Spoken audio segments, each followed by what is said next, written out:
We know her best by her working name, Kristen. Barely a week ago, she was a wannabe singer, paying the bills with a night job that brought her into intimate contact with Eliot Spitzer, the governor of New York. Spitzer's career may be over, but Kristen's could be poised for a takeoff thanks to this sex scandal spotlight.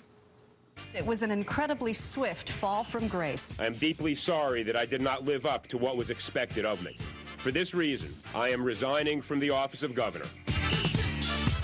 Neighbors tell us they know the woman at the center of the Spitzer sex scandal as Ashley Yeomans.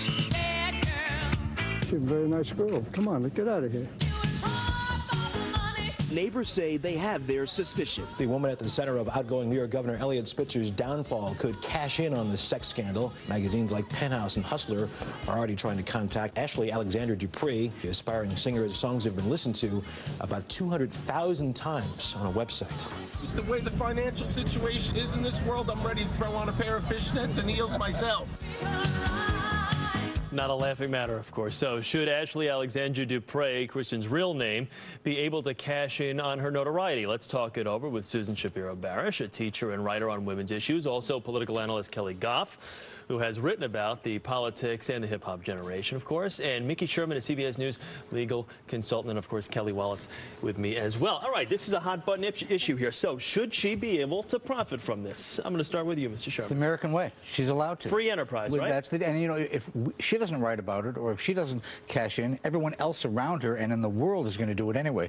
To me, the key issue is she didn't create the thing, okay? Yep. She didn't rat him out. She didn't flip on him. She didn't engineer it so that she would be the star here.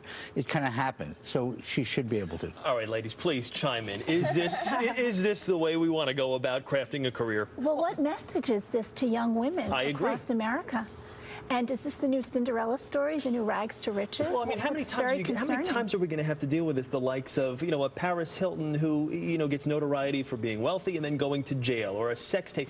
Things like this. Is this sending the right message? Feel free to chime right in. Of course it's not sending the right message, but I'm sort of with Mickey here, and that's the American way. If Amy Fisher, the Long Island Lolita, who actually shot someone, can reinvent herself as a successful writer, which is something that, you know, Susan and I are working to do. We're pushing our books. Is that confirmed? She's a successful writer? Well, she became a columnist. She actually, you know, Amy Fisher was writing a column in her. She has a porn tape out now. And now she has a porn tape out. Not that I've seen it, but that's what I hear from her. But my point is, I don't think she many want reinvented to. herself as a writer after shooting someone in the face. So I think if this young lady's biggest crime is this, or young woman's biggest crime and she got is 3 this, TV movies, know. not one, not two, three Right, TV movies. Okay? You know, there's a long history. Donna Rice. I mean, every girlfriend's gotten out there. But I also think really quickly, there's a distinction between being the son of Sam or even shooting someone and doing what this woman did, and that's the point, the overall point. Well, let me ask you that. You've got these covers, Kelly. Okay, she is on the front page of the New York Post yesterday, topless for the most part, with her hands covering herself. Is this the type of girl that you think wakes up and says, "Oh my goodness, I am mortified," or is like, you know what, this is going to help album sales? Well, we read that it was midnight on one of the nights, and she was going ahead, and her second song from one of her CDs, she was sending it to an online music sensation. So, you know, I'm sort of a little bit with Kelly and Mickey here. I mean, you know, it's hard to change the rules now, right? The rules she's have been 22. Let's not forget that this is a kid, essentially a kid, but she didn't create it. So we think. Here she might be 32. Well, no, we actually did confirm. We got a yearbook photo. She is 22. But we're taught to take advantage of every situation. That's another thing. And women are encouraged in every way to get ahead. But how offensive, and again, I don't want to sound like I'm preaching from the moral high ground here, but how offensive is it that this girl sits back and is capitalizing on this? But you would think if she's said a smart girl, like her mother says, you know what, she's a bright girl who can handle someone like the governor. Do you think she could maybe handle a situation like this a little bit better and say there is a wife, there are 3 children who are not that much younger than this girl that are being publicly embarrassed? Why not take a little bit of the high ground and say, you know what, I'm backing off on this a little bit? I think it's tough to judge because I feel like we live in this culture where we get so used to people immediately having, you know, like some crisis consultant who comes in. You know, most high-profile figures immediately have someone, Michael Richards or whoever, that comes in and consults. I don't think she has that, and I think that she's an average person, and we sometimes forget that an average person doesn't have handlers who tell them the right thing to say, the right thing to do. I think her crisis counselor is Joe Francis from Girls Gone Wild. Just out of prison. Which could arguably be a worse, you know, role model than this young woman. But it really does create a triangle that keeps on going of Eliot Spitzer, Silda Spitzer, and this woman.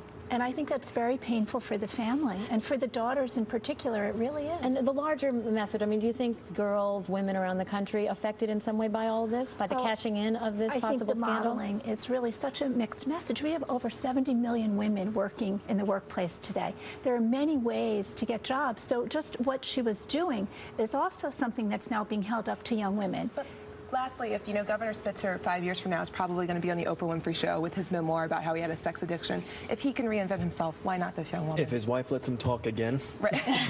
There is a bigger problem than the problem we're dealing with right now. All right, all of you, thank you very much. Kelly Goff, Mickey Sherman, Susan Shapiro Barash, thank you all very much. And just a quick note before we do leave you, 4 million MySpace pages hits before it got brought offline. And Penthouse is offering her $1 million. Stay with us. You're watching The Early Show right here on CBS.